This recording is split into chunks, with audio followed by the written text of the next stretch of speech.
Hey guys, just driving back from Moab, and I have decided it is time to do my PRA video for this part of the project.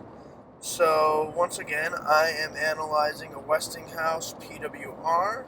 I kind of, this, for this project, I decided to look more generically at just nuclear power plants in general. That's what I think I'll do for the future, because honestly, Westinghouse versus what's generally out there, it's either Westinghouse or GE for the most part. So I'm just gonna use documentation that's more general because it's a little easier to work with. Anyway, so I had several event trees. It's six, I think. 1, 2, 3, 4, 5, 6. Yeah. And if you solve this, and I had to truncate this down to -20, or else we don't get a probability from one of the events. You can see that my highest probability of failure is low circa 2, so that means loss of circulation, and I called it 2 because I had another one that I deleted, but I thought I was going to have 2 to start.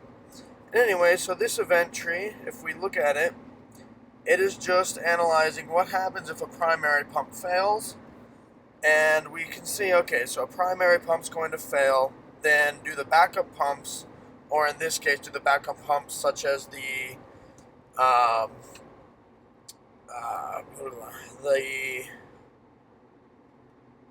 the other loops pumps turn on. And if they fail, then does the emergency coolant system turn on? And if not, then the failure I was looking at is, do we get radiation release into the containment building? Um, so the probability of getting radiation release into the containment building because of a primary pump failure is about 10 to the -6. It's a little bit lower than is standardly accepted uh, for nuclear power plant failures, but I think that it's reasonable because I left out a lot of components and a lot of events that may have increased our probabilities. There are tons of ways: loss of circulation, loss of coolant accident, things like that. There are like probably 50 locas that can happen, and I looked at 2, loca pipe and loca circa, uh, which is loss of circulation again. Um, Another event I looked at, and this had, I think, the next highest probability, was a pressure transient decreasing. So what this was looking at was really the pressurizer system. Oh, right. PT decrease. So we're saying, okay, there is a largest pressure decrease in the primary system. Do the heaters in the pressurizer operate correctly? Yes or no? If yes, we're probably okay. If no, we're probably not okay, because if the heaters are still operating, there's going to be, or if they're not operating, there's going to be no way to increase pressure. Uh, so then, do the relief and safety valves actuate to increase the pressure?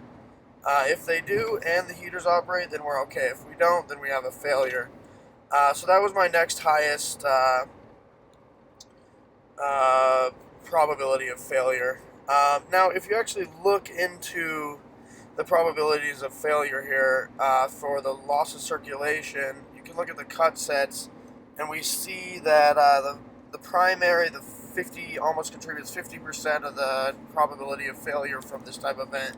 Would be the primary pump fails, obviously, then the backup generator is damaged, and then the plant loses power from the grid.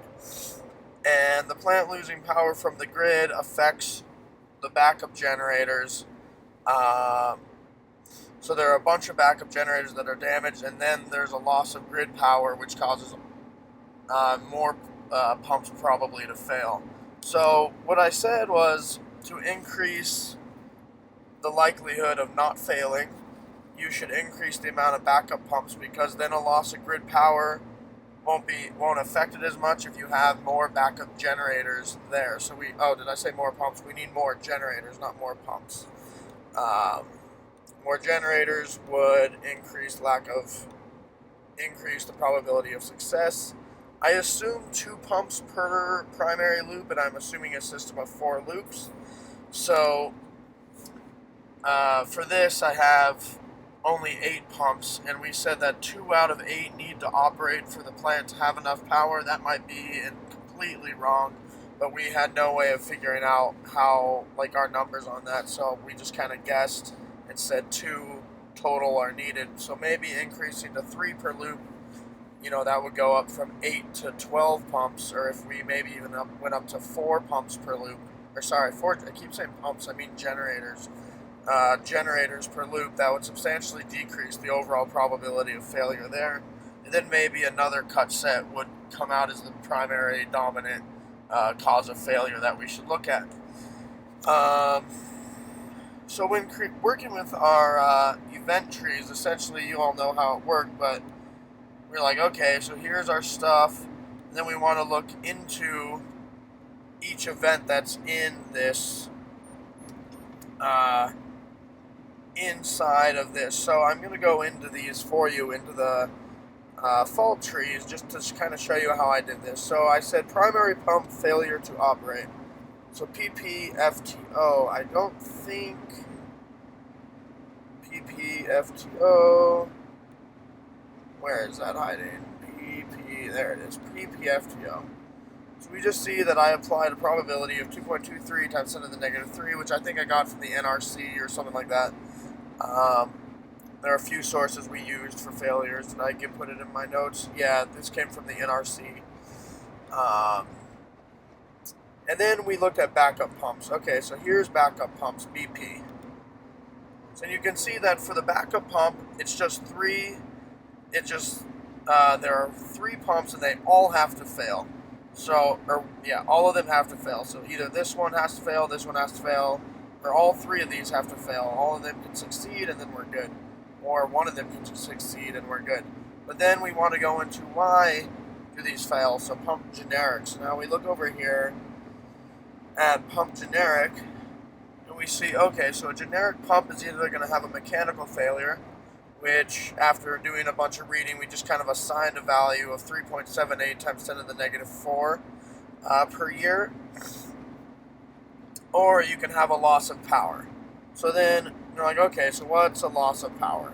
So a loss of power for me was an overall total loss of power. Like there's no power at the plant anymore. So for that to happen, you have to lose power from the grid or lose backup power. So how do we know if we have backup power? Like I was talking about, there are lots of generators. So we're going to look at backup power. Where's that? Backup power. Okay, so then this is the fault tree for backup power that we had. So we say, okay, is there electrical connection damage? If the electrical connection from the generators to the plant is damaged, then we obviously fail because there's no electricity to the plant. So we assign that a probability there, which I think we just kind of came up with. That might be wrong. I don't know. I think we just made that. Yeah, we just made that one up because we couldn't find a way to figure that out. Then there are 3 other ways that you can fail. You run out of diesel fuel, or the diesel fuel to the generators is lost, right? So you can either run out of fuel because you've been operating the diesel generators for too long, or we lose the fuel's connection to the generator, so the pipe carrying the fuel or the tanks carrying the fuel are damaged somehow.